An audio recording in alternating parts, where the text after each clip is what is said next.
Good morning. I am so glad to be with you this morning. Now, I wish that I was in that beautiful sanctuary with you so that I could give those beautiful hugs. And I appreciate you so much. I appreciate you. And I want to thank you, my dear friends, for inviting me to be your speaker for Easter Sunday. David Kaiser, one of the most wonderful music directors I know of, thank you for that invitation. And also, I want to thank the team for inviting me as well. It is truly a joy to be here, an honor to be here. And I also want to just say that I give thanks that New Thought Unity Center in Cincinnati has been such an important part of my spiritual journey. It was a blessing to be in service with you, and of course, you always stay and live in my heart. I also just want to say hello from Eddie. You know, Cincinnati is a very special place. Eddie even calls it his hometown because, as you know, as he came into the United States, an immigrant from Turkey, that was the first place that he lived. That's where he and I met.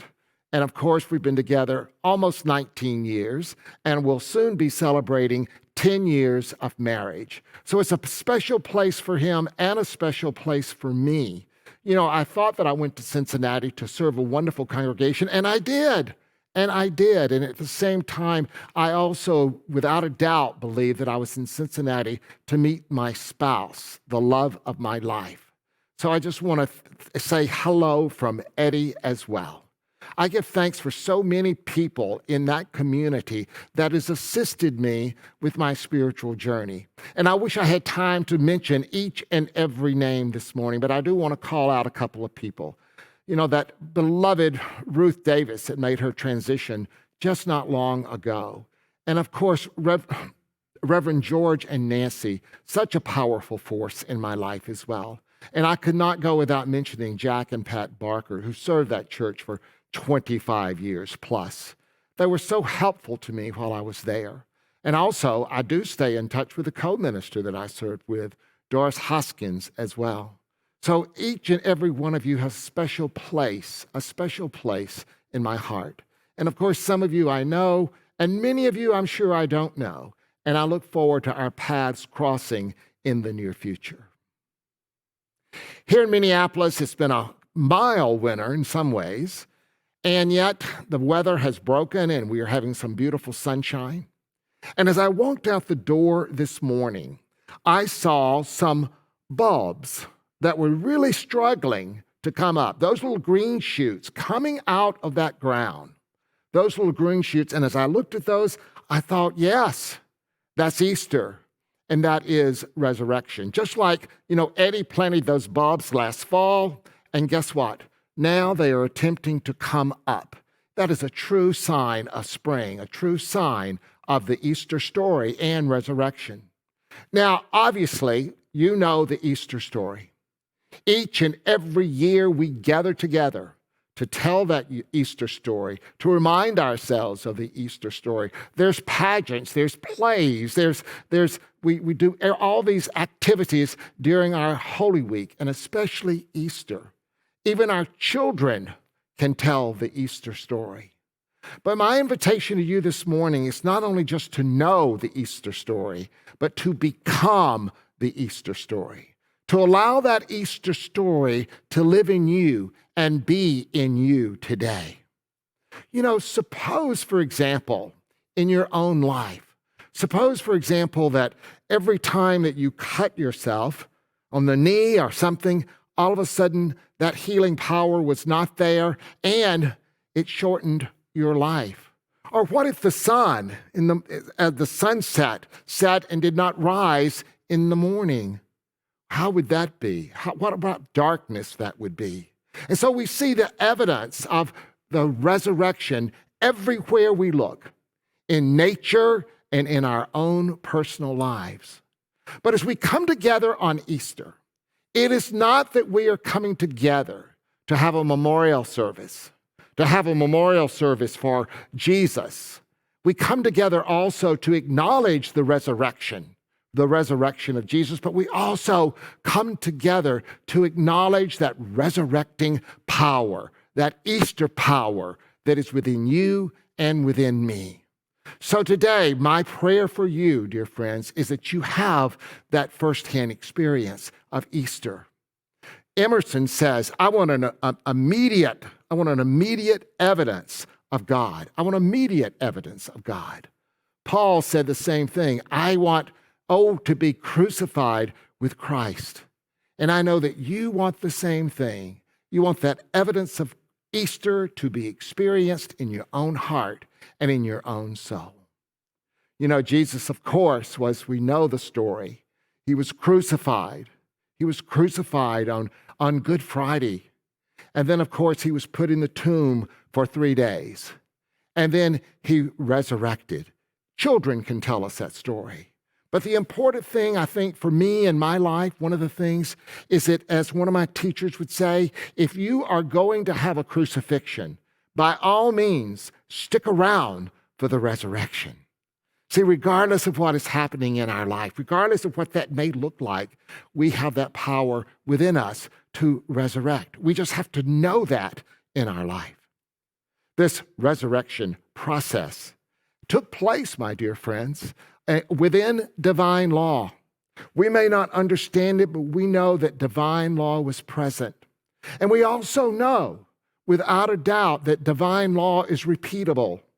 It is repeatable. So this process takes place within us as well.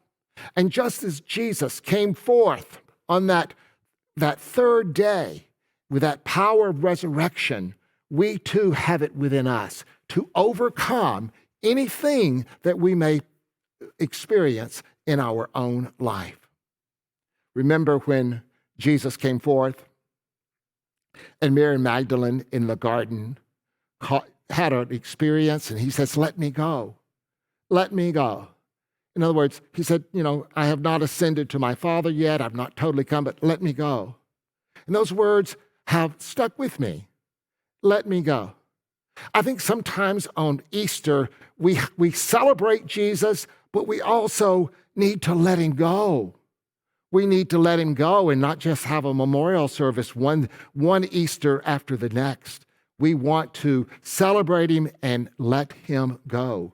And then bring our own beingness, bring our own self into the Easter story. And we do that, my dear friends, because we want to resurrect. Do you believe without a doubt that you can resurrect? That you have the possibilities, you have everything within you that you need, and that you have the desire within you to resurrect?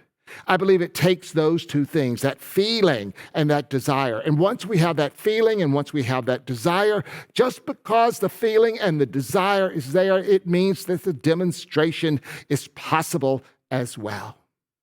So we, my dear friends, need to put ourselves into the picture and remember that Jesus was not the great exception in this world. Jesus was the great example in this world. And we look at Jesus as the example and we see the things that he did throughout his ministry. And we do not forget that what Jesus said, these things you can do too. But I believe also, in order for us to do these things, that we have to be in that right consciousness to do them. I believe without a doubt that Jesus came into this manifestation with a high level of consciousness. But I also believe that Jesus did the work that was absolutely necessary for him to overcome, for him to resurrect in his life. I don't believe he got a free pass. He, my dear friends, had to do the work just as we did in order to overcome the things in his life. And I think sometimes we forget that. And we want to make Jesus out as the exception. Oh, but Jesus is the Son of God. My dear friends, you and I both know, yes, Jesus is the Son of God, but you are the Son of God. I am the Son of God. I believe that without a doubt that God was no more centered in Jesus than God is centered in us. And yet the difference is that Jesus was more centered in God. Jesus knew his oneness with all that is. And Jesus also knew the possibilities that lay before him and those things that he believed and he knew that he could do. Now, I believe also, without a doubt, that whenever we have a situation or a problem in our life, dear friends, we do not solve the problem at the level of consciousness that created it. You know that. We have to rise to a different level in consciousness, often in order to resurrect. And that, dear friends, also takes prayer and meditation, or what I like to refer to sometimes as that tomb time, being in the tomb and resting in the tomb and taking on the energy that is absolutely necessary in order to resurrect. Now, did Jesus resurrect in a bodily form? I'm not here to argue that. Yes or no. It's as you believe it. As you believe it. And there's no need to argue about it. But I believe, regardless of whether you believe that he resurrected in a bodily form or in a spiritual form, that we all resurrect. We all resurrect when we decide to lay this body down. That we, because of that divine presence and that divine power within us, we have the power to resurrect in our life. Easter, my dear friends, so often what we think of it, we think it's a day that we celebrate. No, dear friends, Easter is a man that we celebrate. A man that we celebrate, and we celebrate him because Easter was a way of life for Jesus. Jesus saw every overcoming as an opportunity, every possibility as an opportunity. And we too begin to live that way in our own life. As we raise our consciousness, we can see that whatever comes our way, whatever we attract to us by right of consciousness, for whatever lessons we need to learn, we have that opportunity to overcome it. And we overcome it according to our consciousness. Therefore, we are working on this consciousness, and know that our dreams and our possibilities only go to the degree of our consciousness. And as we expand this consciousness that is always present, then we have that opportunity to manifest those desires and those dreams in our own life. Easter is just not something that we live one day or celebrate one day at a time. We celebrate it each and every day. Let me share a story with you very quick. The family was given a piano. It was a baby grand piano. A baby grand piano, probably similar to what we have here in our sanctuary. And yet the family did not have room for the piano. And so they put it in their living room. And they cared for it. They kept it polished, they cleaned it, and they cleaned it. And there's only one person took a lesson in piano. And they could play only one tune. I think the tune was "My Country 'Tis of Thee." But little did they know that by someone practicing that piano, taking the energy and putting into that and learning to play that piano, rather than having one tune that could be played, they could have music that would fill the entire house. We sometimes, dear friends, we look at Easter that way. We look at just becoming aware of that resurrecting power within us with one tune, one day. And instead, we don't necessarily do the work to expand our consciousness, to do this expansive work so that we can enjoy Easter each and every day. And we begin that process by becoming aware. By becoming aware of our life. We begin to live consciously in our life. We begin to look at our thoughts and what's being manifested in our life. We begin to wake up. And then when we have this realization of waking up, then what we get to do is we get to get up. We get to get up. We get to get up off of that old consciousness and begin to build a new consciousness in our life. And then as we do that, we continue to rise up into a greater glory and a greater awareness of this loving divine presence. It is for us to have music in our life, not just one day, not just one tune, but for us to have music in our life all the time, because we are aware of that loving divine presence that moves in and through us. Easter happens, I believe, on a different level. It's a transcendent level. Just as the oak tree is in the acorn, just as the chick is in the egg, we too are in something larger. We too have that ability to break through to a new way of being. And I believe, as Joel Goldstein would say, that we live between two worlds. I believe that we live in this physical world, and I believe that we also live in this spiritual world, that inner world that only you can visit and only I can visit. And we are called, my dear friends, I believe, to expand this inner world. And when we expand this inner world, then we transcend our humanity. You and I have experienced this. We've experienced it in prayer. We've experienced it in meditation. We suddenly lose ourselves knowing that we are in a greater and a higher place. And I believe that continues to happen for us as long as we continue to do the practices and to be gentle and loving with ourselves.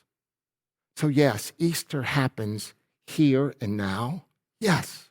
And Easter also happens at a different level. I think sometimes we forget that Easter also is about looking forward to those possibilities. I know that in my experiences, sometimes I have looked to the past. I looked to the past so much that I seem to be crawling back up on the cross, as opposed to looking at a new day and new possibilities in my life. Yes, we look to the past. But as I like to say, we don't build condominiums there. Because what we experience right now, we begin to create in the future. So it's important that we not get hung up on the cross. It's important that we let go, cross out those things that no longer serve us, so that we can step into a greater glory and a greater beingness in our life. Easter is not a backward look. Easter is a forward look to infinite possibilities within. Charles Fillmore, co-founder of our Unity movement, says this about the resurrection. I want to share with you briefly what he says. He says, the resurrection is the restoring of mind and body to their original underlying state. The resurrection takes place in us every time we rise to Jesus' realization of the perpetual indwelling life that is connecting us with the Father. Oh, please, notice that. Every time we rise to that Jesus realization. What is that realization? That realization is knowing that that indwelling Christ presence is within, and that we are one with it. And that this life force that is within, this life is eternal. As long, I believe, with all we remember, we are one with that divine, then we remember that this life is eternal. And I believe with all my heart that when we choose to lay this body down, for whatever reason, then that eternal life continues, and that we are indeed connected to that divine presence. Mr. Fillmore says, a new flood of life comes to all who open their minds and their bodies to the living Word of God. And I like to say, to the living Word of truth. That living Word of truth that has changed my life so much and has changed your life so much. to remember there's one presence and one power, to remember that that presence and power lives within me and lives within you, and to remember that it is my thoughts that attract things into my life. If I want a different life, I begin with the process of changing my thoughts. And prayer and meditation connects us to that divine presence. And then not only do I have to understand these principles, but I also get to step out and I get to live these principles in my life. And so when I open my mind and my heart, then our bodies begin to change as well. You know that. Our thoughts affect our bodies. Our thoughts affect everything. And when I begin to change that, then things begin to change in my own life. Eric Butterworth, as you know, some things don't change, dear friends. Even when I was at New Thought Unity, Eric Butterworth was probably my favorite New Thought author. And that has not changed. I continue to live Eric Butterworth, or attempt to live it as I continue to study him. I want to share with you a couple of things that he has said about Easter that really resonate with me as well. Christianity has lost its vitality because it has been hung up on the cross, making it a religion of introspect. There's a need to forgive and forget, to let go of the crucifixion and the blame fixing and the self-limiting concepts about it. A far more relevant symbol might be the empty tomb, the perfect circle. The darkness and the suffering must give way to the presence and the power. Looking outward to form and tradition must be replaced by looking inward to oneness and looking forward in the confidence of growth and overcoming. This is a change. This is a change for many people as we come together, not only honor Jesus, our teacher and our way shower, but to honor that resurrecting power that lives in me and lives within you, that you have demonstrated so beautifully. I have seen you do it over and over again.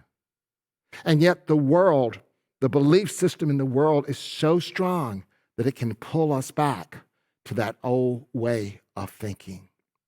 And we, dear friends, are the one that must stay with this new thought, these new ideas, and continue to look forward. Wow. You know, when I'm at home at Unity Minneapolis, this is where I'm recording this talk, but I always give an assignment. To our congregation. And I have an assignment for you today as well. If you choose to accept it. And that assignment today, dear friends, this Easter Sunday, it's more than dressing up in our spring clothes, even though that's beautiful. It's more than just telling the Easter story and going to a play about it or music about it, and that's beautiful too.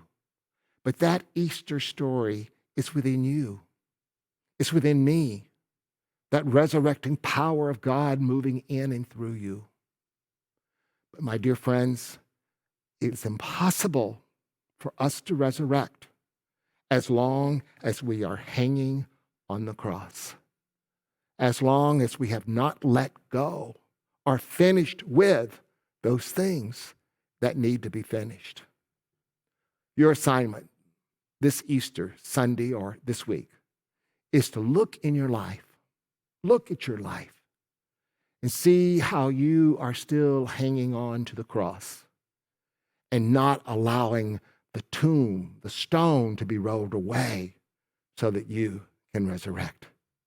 Look at those things. Do the forgiveness work around them if you need to, and allow that consciousness to grow. Allow it to grow. And as it does, it will feed that resurrecting power of God within you. I love you. I bless you. I miss you. And I behold the living presence of the divine within you. Happy Easter. You create a great day.